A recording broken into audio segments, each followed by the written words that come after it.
avec les référendums qui ont été organisés dans ces territoires revendiqués par l'autorité russe, référendum organisé à la va-vite, mais pour permettre au Kremlin d'asseoir son autorité. Il demande à la population si oui ou non il va être rattaché à Moscou. Alors on est à 25-30% de dépouillement et c'est un oui massif pour ce rattachement qui en ressort. Nous sommes avec Benoît Ballet, qui est notre envoyé spécial à Kiev pour BFM TV. Quelles sont les premières réactions que vous entendez sur place, Benoît ?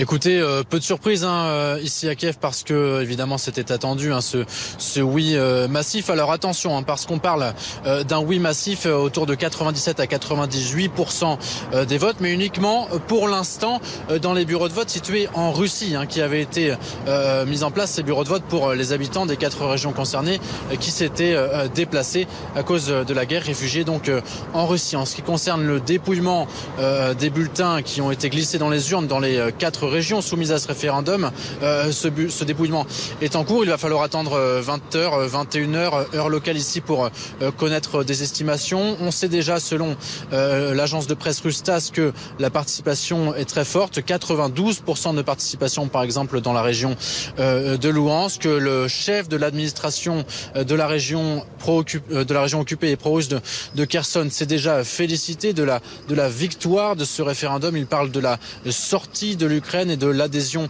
à la Russie. Alors, côté ukrainien, le ministre ukrainien des Affaires étrangères a déjà balayé ce midi la valeur de ce pseudo-référendum. Il s'était entretenu d'ailleurs avec la ministre française des Affaires étrangères, Catherine Colonna. Catherine Colonna qui a d'ailleurs critiqué une nouvelle fois des simulacres de référendum et annoncé qu'un nouveau train de sanctions était en cours de préparation au niveau français et européen. Des sanctions qui toucheront cette fois-ci les organisateurs de ce référendum ainsi que des secteurs économiques de la Russie qui avait été jusqu'ici épargné.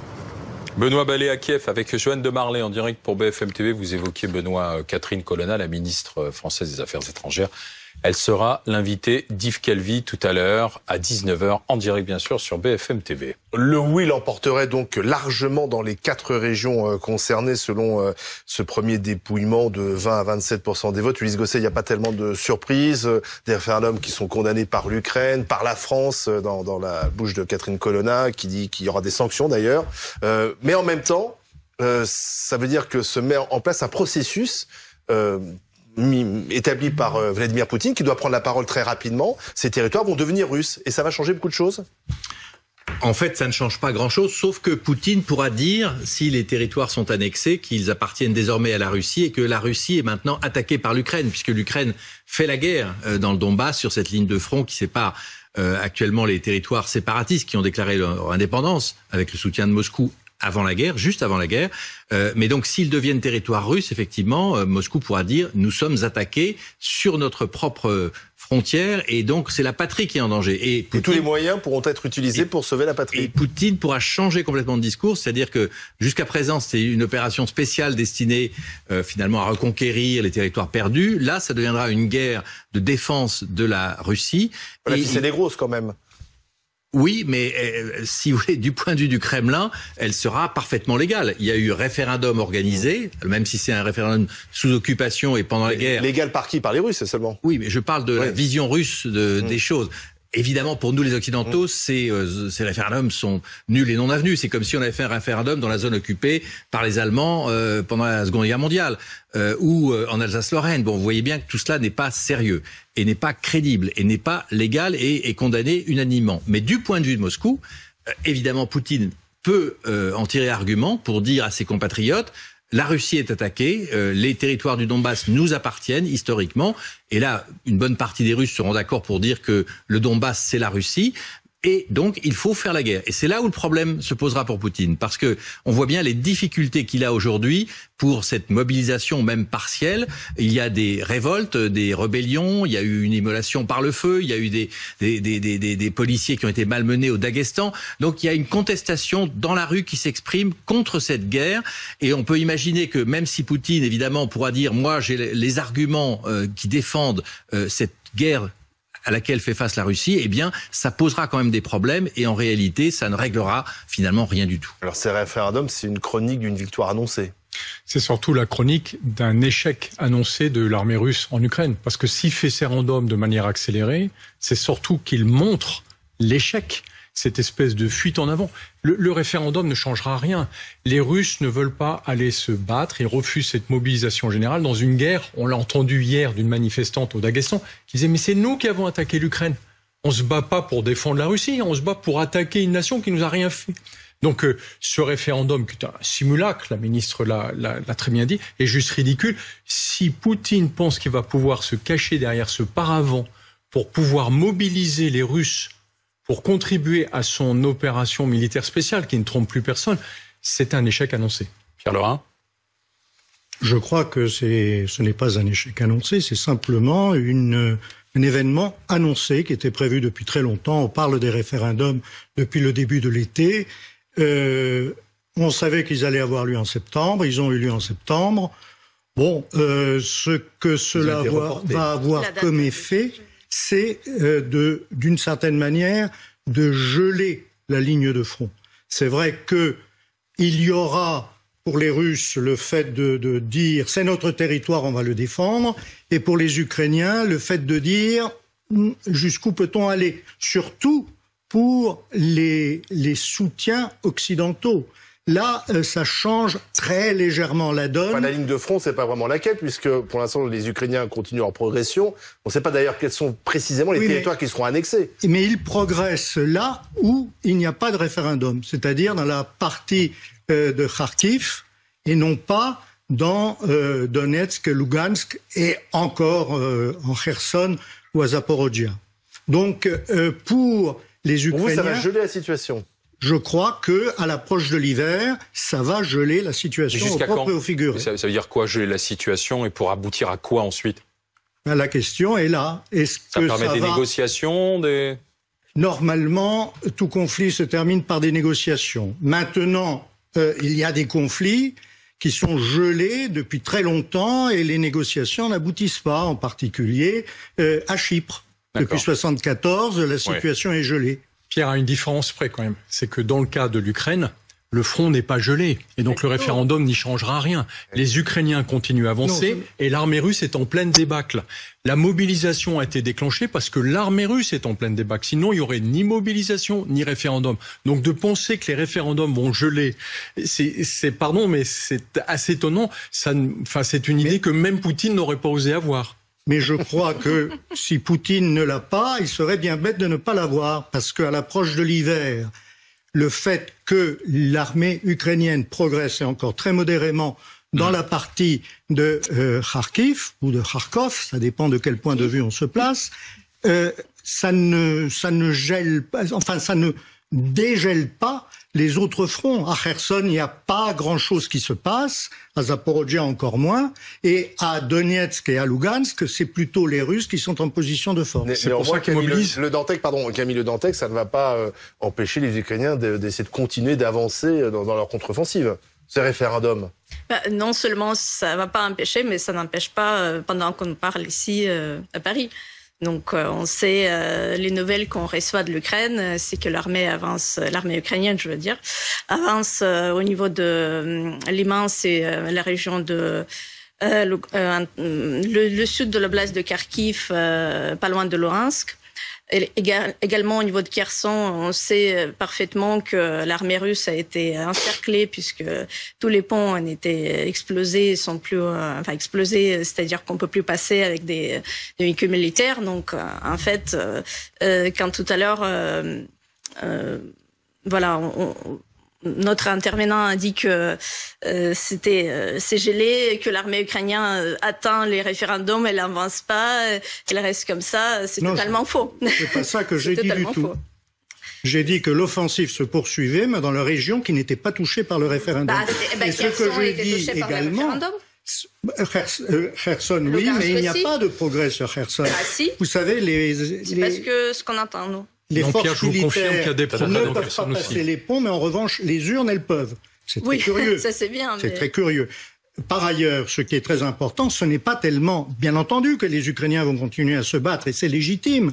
Ce qui est différent, c'est ceux qui fournissent des armes et ceux qui fournissent un soutien, c'est-à-dire les pays occidentaux, en particulier des Européens, parce que là, la donne change un tout petit peu. Non pas d'une manière magistrale, mais simplement, c'est comme la Crimée. C'est un territoire qui a été annexé et on y va tout de même avec des précautions. Et puis il y a le deuxième fait du jour auquel il faut s'intéresser, si en attendant les résultats définitifs de ces référendums, même si on se doute de ce qu'ils seront, c'est ce qui se passe dans la mer Baltique. En ce moment même, avec ces images qui sont données par l'armée, la marine danoise, vous voyez, avec ces nappes de gaz qui arrivent à la surface, ce sont les gazoducs Nord Stream 1 et 2 qui ont des fuites. Alors, du côté d'un institut sismique et un expert suédois, on a entendu 2 explosions. Le tout étant de savoir, que s'est-il passé, Ulysse Gosset? Si on croit le Danemark, c'est pas une coïncidence. Oui, alors, Kiev, officiellement, affirme qu'il s'agit d'un acte terroriste de la Russie contre ces installations. Pour l'instant, il faut rester prudent parce qu'on ne sait pas. La cause de ces fuites de gaz est inexpliquée. Est-ce qu'il s'agit effectivement d'une attaque russe pour à nouveau déstabiliser l'approvisionnement en gaz des Européens, ou est-ce que c'est un accident? On ne sait pas. Donc pour l'instant, il faut je dirais, faire preuve d'un peu de patience pour voir quelle va être l'analyse des autorités localement qui vont envoyer des moyens sous-marins de vidéo pour voir ce qui s'est passé et voir à quoi est due la suite.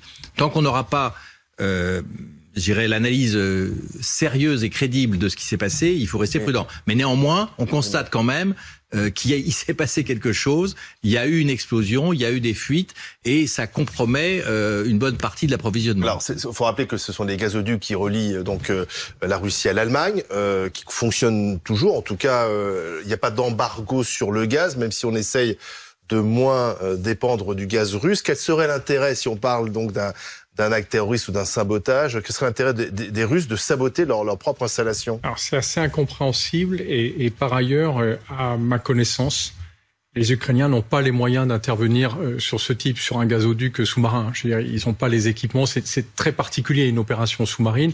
C'est un gazoduc, c'est fragile. Enfin, en gros, il faut avoir une arme sous-marine, quoi. Donc, je pense pas que les Ukrainiens soient capables de ça. Et les Russes? Alors les Russes parfaitement. Alors ça, ils savent parfaitement faire. Et pourquoi ils feraient ça? Mais je comprends pas le sens. Pierre Laurin? Oui, je pense que ça n'a pas grand sens, d'autant plus qu'il suffit de tourner une valve au point de départ, en amont. Et là, c'est fermé, c'est le gaz résiduel qui est dans les tuyaux qui s'échappe. Il continue à avoir, parce que si on bloque complètement un gazoduc, il perd complètement sa valeur. Il faut maintenir un flux de gaz de manière à ce qu'il soit toujours en circulation, enfin qu'il soit toujours en activité.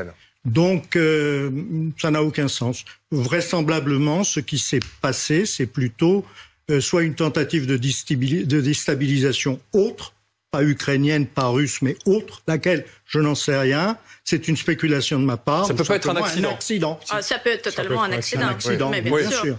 Mais les ouvriers russes, on connaît bien les accidents dans les bâtiments en Russie, des incendies avec des centaines de morts. Donc ce serait un défaut de maintenance, quoi, en fait, oui, c'est ça. Mais donc la Russie se servirait de cet accident pour accuser l'Ukraine, dire que c'est un acte terroriste, mais elle va pas s'en passer, oui. Mais de toute façon, c'est réciproque. Les accusations d'actes terroristes de part et d'autre n'ont jamais cessé. Ulysse Gosset? Simplement, c'est pas une bonne nouvelle pour les Européens à la veille de l'hiver. Toute interruption, qu'elle soit accidentelle ou provoquée par tel ou tel... Il faut rappeler ce que sont ces gazoducs, quand même. C'est par là qu'arrive le gaz qui arrive en Europe. Donc, on passe certains par... Alors, vous savez, il y a 2 grands... Le 2 a été suspendu.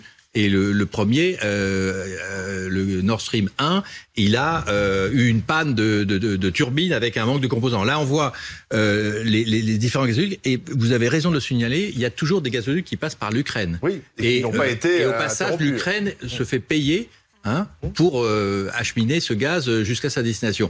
Donc toute nouvelle, si vous voulez, interruption, que ça soit politique, terroriste ou accidentelle, n'est pas une bonne nouvelle pour approvisionner l'Europe à la veille de l'hiver. On voit bien qu'on se sert toujours de ce gaz dans cette guerre comme moyen de pression, de chantage, peut-être de désinformation également. Alors, il y a aussi une accélération du mouvement. C'est-à-dire, on est hyper attentif en ce moment à tous les incidents parce que on voit bien qu'entre les référendums, la mobilisation qui ne fonctionne pas, le front qui se fissure et l'abandon des soutiens internationaux sur lesquels comptait Poutine pour l'instant. Il y a une accélération extraordinaire de la situation en Ukraine. Moi, je pense que les semaines qui viennent vont être déterminantes. Parce que Poutine, aujourd'hui, est sur un bloc de glace qui se fissure de partout. Vous ne croyez pas à la théorie de Pierre Laurin du gel du conflit, finalement, pas une à la veille seconde. de l'hiver? Et je pense que même Poutine n'y croit pas. Pierre Laurin. En tout cas, le soutien international, il ne fuit pas réellement la Russie. Ce que disent les Asiatiques, les Africains et les Sud-Américains, c'est plutôt, en particulier le ministre égyptien, dans son discours devant les Nations Unies, c'est plutôt de renvoyer dos à dos et de dire que la Russie n'a pas la seule responsabilité. Oui. Par ailleurs, mais il s'impatiente. Mais il y a une, voilà. Il s'impatiente quand même. Côté chinois, côté indien, on sent quand même une certaine impatience. Il faut que le conflit s'arrête. Ouais. mais de toute façon, ils savent très bien que le conflit ne peut s'arrêter que s'il y a des négociations. Or, actuellement, il ne peut pas y avoir des négociations parce que les deux parties, en particulier la partie ukrainienne, est bloquée sur le fait que pour négocier, il faut d'abord que les Russes quittent l'Ukraine. Camille Lantin. Sur ce point, il y a quand même une mise en garde très claire des Chinois qui ont publiquement demandé à Poutine un cessez-le-feu et qui s'inquiètent finalement de l'escalade et surtout de l'impossibilité pour Poutine finalement de mettre en place le programme qu'il avait prévu, c'est-à-dire en fait la tentative de soumettre l'Ukraine. C'est le spectre nucléaire qui fait peur. Ça ne fonctionne pas et ça fait peser des risques sur la stabilité du monde et pas simplement la stabilité de l'Ukraine et de l'Europe, et les Chinois s'en inquiètent. Et de par ailleurs, donc là, il y a vraiment une nouvelle donne avec la Chine qui se mêle du conflit, alors qu'avant, elle était restée très prudente. Elle n'a pas condamné les sanctions, elle n'a pas condamné Poutine. Elle observait. Là, elle n'observe plus. Elle demande l'arrêt du conflit. La demande, c'est à Poutine qu'elle fait ces demandes. Et puis les Indiens, ils ont dit c'est pas le moment de faire la guerre parce que eux aussi ils disent il y a d'autres priorités, il y a le climat, il y a les inondations au Pakistan, il y a la sécheresse et il y a le commerce et on ne peut pas perdre son temps avec la guerre en Ukraine. Donc Poutine, arrêtez la guerre, c'est le message des Chinois et des Indiens. Oui, ce que je voulais ajouter, que quand tout à l'heure Pierre dit qu'il n'y a pas de changement sur la scène internationale, mais attendez, on a tous vu cette rencontre de Poutine avec justement qu'on voit là, que ce soit à Samarcande ou à l'Asie centrale, on a vu que même le président de Kirghizie a fait attendre Poutine. C'est quelque chose qu'on pouvait même pas imaginer il y a 6 mois. C'était totalement la Russie dominait ces pays d'Asie centrale comme elle dominait. Sur le front gelé, il faut préciser une chose, le front n'est pas gelé. Contrairement à ce qui vient d'être dit, le front n'est pas gelé. Au contraire, on a assisté à une offensive de l'Ukraine qui a porté ses fruits et qui a déstabilisé l'armée russe. Alors c'est pas sur tout le front qui fait 1200 km, mais il y a quand même des endroits où effectivement le front progresse. Et l'intérêt majeur pour les Ukrainiens, c'est justement avant l'hiver de marquer le maximum de points et les Russes tentent de résister. Et bien justement, ce conflit en Ukraine, on va continuer d'en parler avec Yves Calvi ce soir.